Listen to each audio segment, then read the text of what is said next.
আজকে big challenging এর বিষয় সরকারের আইন শৃঙ্খলা পরিস্থিতি নিয়ন্ত্রণ করা। এখন যে আইন শৃঙ্খলা পরিস্থিতি যেটি দেখছেন, কুপিয়ে মেরে ফেলা হচ্ছে, সাংবাদিক কুপিয়ে মেরে ফেলা হচ্ছে, রাজনৈতিক দলগুলোর নেতাকর্মী যারা আছেন তারাও সামাজিক যোগাযোগ মাধ্যমে বিএনপি জামায়াতের নেতাকর্মী, জামায়াত বিএনপিদেরকে, এছাড়া এনসিপির সাথে জামায়াতের সাথে এনসিপির, এরকম যে কাদা ছোড়াছড়ি, একজন আরেকজনকে আক্রমণ করা, এই আক্রমণ কি নির্বাচন আসলে এটি কি মাঠে ছড়িয়ে পড়বে? আপনার কি মনে হয়?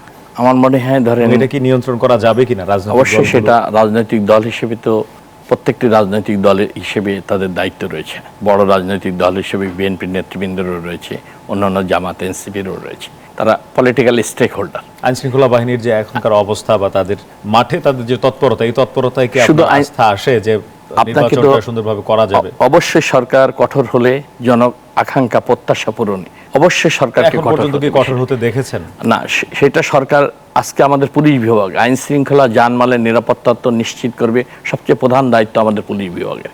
আপনি দেখেছেন গত 17 বছর কিভাবে এই পুলিশ বিভাগকে দলীয়করণ করে একটি দলের লোকদেরকে সমস্ত গুরুত্বপূর্ণ জায়গায় বসে, 1 বছর পুরো শেষ হয়ে গেছে, কিন্তু আমরা গোছানো যায়নি, সেটা পড়তে পারিনি। 17 বছর যেটা করেছে সেই ধ্বংসস্তূপের উপর পুলিশ দাঁড়িয়ে আছে, সেই জায়গা থেকে তো একটু সময় তো তাদের লাগবে। 1 বছর সময় লেগেছে। পুলিশে আপনি দেখেন ব্যাপক পরিবর্তন করতে হচ্ছে, নতুন নিয়োগ দিতে হচ্ছে। আজকে বিগ চ্যালেঞ্জিং এর বিষয় সরকারের আইন শৃঙ্খলা পরিস্থিতি নিয়ন্ত্রণ করা।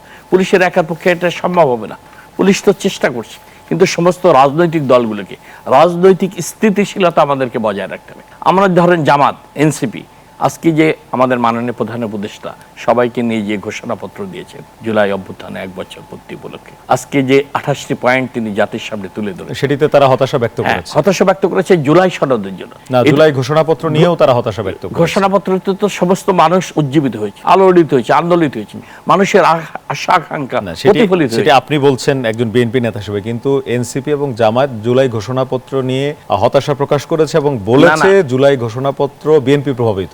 আপনাকে তারা বলুক এখানে কোথায় তাদের ভুল হয়েছে, সেটা সংশোধন করুক, প্রস্তাব রাখুক। জুলাই ঘোষণাপত্রে তো কোনো দলকে প্রাধান্য দেয়নি, সার্বিক নির্মোহভাবে সত্যনিষ্ঠ সাহসী উচ্চারণ করেছেন ডক্টর ইউনূস সাহেব আমাদের জাতীয় ইতিহাসে। পাকিস্তানের 23 বছরের শাসন আমল, দুঃশাসনের বিরুদ্ধে, শোষণ বঞ্চনার বিরুদ্ধে লড়াই সংগ্রাম, আমাদের মুক্তিযুদ্ধ থেকে শুরু করে এরশাদ বিরোধী আন্দোলন, প্রতিটি আন্দোলন সংগ্রামে জুলাই বিপ্লব পর্যন্ত তিনি টাচ করেছেন। ঐতিহাসিক প্রেক্ষাপটটা তিনি তুলে ধরেছেন, নিরপেক্ষভাবে নির্মমভাবে তুলে ধরেছেন। এটা তো সবাই উজ্জীবিত হয়েছে। আপনি এখন বলতে পারেন রিকারেকশনের জন্য বলতে পারেন আপনি, কিন্তু জুলাই সনদের কাজ তো চলছে, এখনো চূড়ান্ত হয়নি। রিয়াজ সাহেব, আলী রিয়াজ সাহেব তো বলেছে অধিকাংশ প্রায় 30টি রাজনৈতিক দলের নেতার সাথে দুই মাস যাবত 166টি পয়েন্ট সুপারিশ করেছে, তার মধ্যে অধিকাংশ ক্ষেত্রে একমত হয়েছে।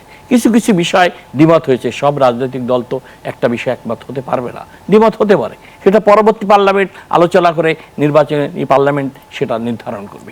সেটার জন্য জুলাই সনদের জন্য তো সমস্ত রাজনৈতিক দল অসমাপ্ত কাজ চূড়ান্ত করছে। আলী রিয়াজ সাহেব প্রধান উপদেষ্টার নির্দেশে তার টিম নিয়ে কাজ করছে। অবশ্যই সমস্ত রাজনৈতিক দল সেখানে সিগনেচার করবে, পরবর্তীতে নির্বাচিত পার্লামেন্ট এই জুলাই সনদ বাস্তবায়ন করবে।